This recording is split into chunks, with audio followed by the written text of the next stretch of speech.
বর্তমানে যে সরকারটি ক্ষমতায় রয়েছেন এটি নাম যদিও অন্তর্বর্তীকালীন সরকার, প্রকৃতপক্ষে এটি একটি বিপ্লবী সরকার। জনগণের সফল বিপ্লবের মাধ্যমেই এই সরকার বর্তমানে দায়িত্বে রয়েছেন। প্রধান উপদেষ্টা প্রফেসর মোহাম্মদ ইউনূস দেশের গৌরব। তিনি শুধু বাংলাদেশে নয়, সারা বিশ্বে অত্যন্ত সুপরিচিত ব্যক্তি। বাংলাদেশে যে এত দ্রুত এই স্বৈরাচারী হাসিনা সরকার বিদায় নেবেন অনেকেই কল্পনা করতে পারেননি। এবং আমরা বিএনপি এই সরকারকে হটানোর জন্য 16 বছর ধরে আন্দোলন করে যাচ্ছে। অনেক বিএনপি নেতাকর্মীর বুকের রক্তে রাজপথ লাল হয়েছে, বহু মানুষ গুম হয়েছে।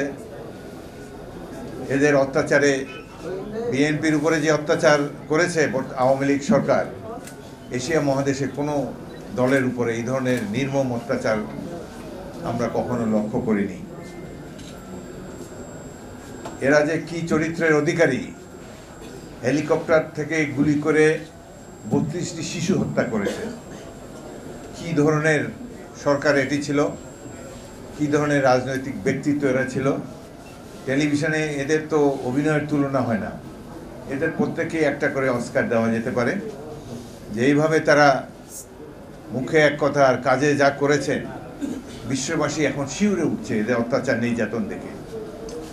আমরা যদি আরও 10 বছরও সংগ্রাম করতাম, এই স্বৈরাচারী সরকারকে, যারা সেনাবাহিনীর অস্ত্র নিয়ে, মারণাস্ত্র নিয়ে নিরস্ত্র মানুষের উপর ঝাঁপিয়ে পড়ে, এদেরকে সরানো তো সম্ভব ছিল না। এদেরকে সরিয়েছেন স্বয়ং আল্লাহ রাব্বুল আলামিন।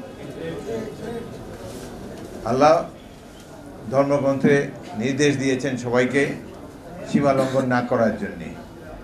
আওয়ামী লীগ সীমা লঙ্ঘন করেছে, শেখ হাসিনা সীমা লঙ্ঘন করেছেন, সেই জন্যই তাদের উপরে আল্লাহ রাব্বুল আলামিন এই গজব নাজিল করেছেন। কত বড় বড় ভাষা ছিল, এখন খুঁজে পাওয়া যায় না।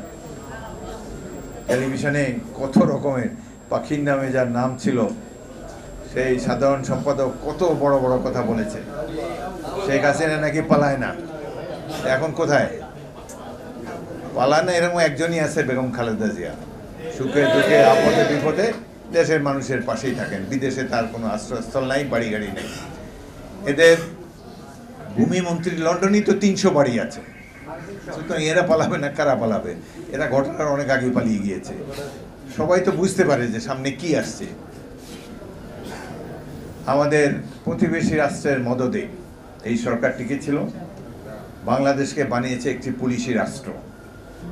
এটা যে পুলিশি রাষ্ট্র তার প্রমাণ হলো 5ই আগস্টের পর যারা সেনানিবাসে আশ্রয় নিয়েছে, তার মধ্যে 622 জন লোক আশ্রয় নিয়েছে সেনানিবাসে, 487 জনই পুলিশ কর্মকর্তা।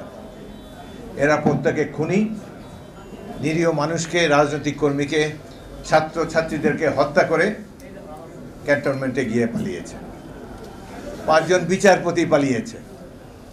ওই যে গানের ভাষায় আছে না, বিচারপতি তোমার বিচার করবে যারা আজ জেগেছে সেই জনতা। জনতা জেগেছে, বিচারপতিরা ভেগেছে, ক্যান্টনমেন্টে গিয়ে আশ্রয় নিয়েছে। এরা কিসের বিচারপতি? এগুলা দুর্বৃত্ত, অন্যায় করেছে, সেই জন্য ওখানে গিয়ে পালিয়েছে। বাকি বিচারপতিরা তো যায় নাই। বাকি বিচারপতিরাও মাশাআল্লাহ আওয়ামী লীগের কালো কোট পরেই রাজনীতি করেছে, একসময় পুরস্কার হিসাবে বিচারপতির পদ অলঙ্কৃত করেছে।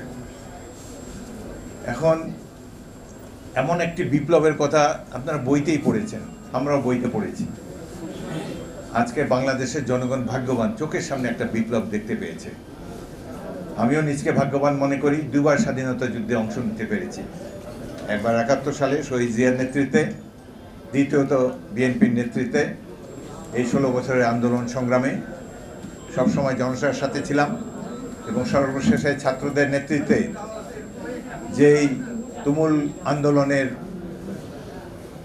শেষ পর্যায়ে, চূড়ান্ত পর্যায়ে যখন ছাত্রদের পাশাপাশি তাদের পিতামাতারা, সাধারণ মানুষ আত্মনিয়োগ করেছে, তখনও তাদের সাথে ছিলাম। আমি মৎস্যজীবী দলের প্রায় 500 কর্মী কারাবরণ করেছে। আমার পিছনে বসা আছে এই চূড়ান্ত আন্দোলনে যারা পুলিশের গুলিতে গুলিবিদ্ধ হয়েছে সেই ধরনের তরুণেরা, মৎস্যজীবী দলের সদস্যবৃন্দরা, তাদেরকে সবাইকে কৃতজ্ঞতা এবং অভিনন্দন জানাই। তাদের এই ত্যাগের ফলেই আজকে দেশ স্বাধীন হয়েছে। বর্তমানে যে সরকারটি ক্ষমতায় রয়েছে, এটি নাম যদিও অন্তর্বর্তীকালীন সরকার, প্রকৃতপক্ষে এটি একটি বিপ্লবী সরকার।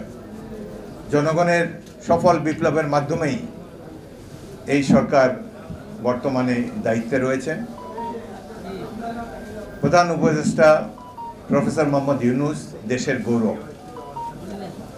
তিনি শুধু বাংলাদেশে নয়, সারা বিশ্বে অত্যন্ত সুপরিচিত ব্যক্তি, নোবেল লরিয়েট। তাকে শেখ হাসিনার সরকার পদ্মা ব্রিজ থেকে নিচে ফেলে দেওয়ার সংকল্প ঘোষণা করেছিলেন। এখন ফেলে দেওয়ার মতো সুযোগ পান নাই। এখন তিনি কোন নদীতে তাকে জনগণ ফেলে দিবে তার অপেক্ষায় রয়েছে। ভারত সরকার অনুরোধ করব দ্রুত এই খুনি সরকারের প্রধানকে বাংলাদেশে ফেরত পাঠিয়ে দেন। আপনারা যদি বাংলাদেশের সাথে বন্ধুত্ব চান, জনগণের সাথে বন্ধুত্ব চান, যারা বাংলাদেশের সমাজ দেখে গভীর ক্ষত সৃষ্টি করে গিয়েছে, যারা হাজার হাজার মানুষকে হত্যা করেছে, এখনো শহীদদের প্রকৃত সংখ্যা আমরা জানতে পারি নাই। এমনকি সেনানিবাসে যে 622 জন রয়েছে, কারা রয়েছে তাদেরও নাম ঠিকানা আমরা জানি না। আমি 1971 সালে আরও 24 জন কর্মকর্তার সাথে ইস্ট বেঙ্গল রেজিমেন্টের আমরা 25 জন officer, major Ziaur Rahman, major Shafiullah, major Khaled মোশাররফের নেতৃত্বে আমরা 25 জন বিভিন্ন 5টি ক্যান্টনমেন্টে পাক সরকারের বিরুদ্ধে বিদ্রোহ করে মুক্তিযুদ্ধ শুরু করি এবং আমরাই বাংলাদেশ সেনাবাহিনী সৃষ্টি করি। এদের অনেকেই পরলোক গমন করেছেন এবং বাংলাদেশ সেনাবাহিনীর প্রতিষ্ঠাতা, অন্যতম প্রতিষ্ঠাতা হিসাবে আমি সেনাপ্রধানকে অনুরোধ করব, এই 622 জনের নাম তালিকা আপনি ঘোষণা করুন। এই ধরনের দুর্বৃত্তদের অভয়ারণ্য তো সেনানিবাস হতে পারে না।